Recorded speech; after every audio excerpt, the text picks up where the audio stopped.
तो भो भो ही भुकिला बापा को लगिला कि पुओ को भूत लगी।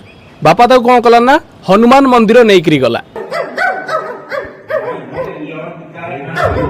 तो ये अवस्था हनुमान मंदिर पाखे लोक देखिक कहले पुओ को भूत लगिनी आपण पुओ को कुकुर कामुड़ी तो ताकू मेडिकल नहीं गले।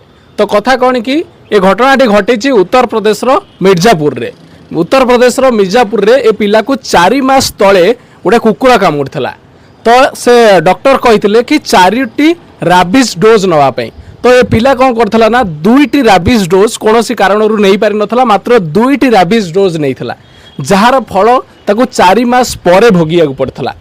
तो आपण मैंने जो भावुं बड़ बेमारी एड्स आउ कैंसर भाया बेमारी किंतु राबिज होउची एमानक ठारू सबुठारू बड़ बेमारी।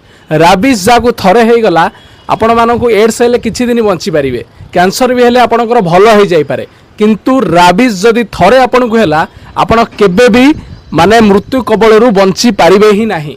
बहुत जल्दी आपणकर मृत्यु होबाटा थय आउ जो भलिया मृत्यु आपण मानकर हबो आपण देखिले निजर माने रूम ठिया हो जिवो। तो आपण माने पूरा कुकुर भलिया बिहेव करिया को लागिबे।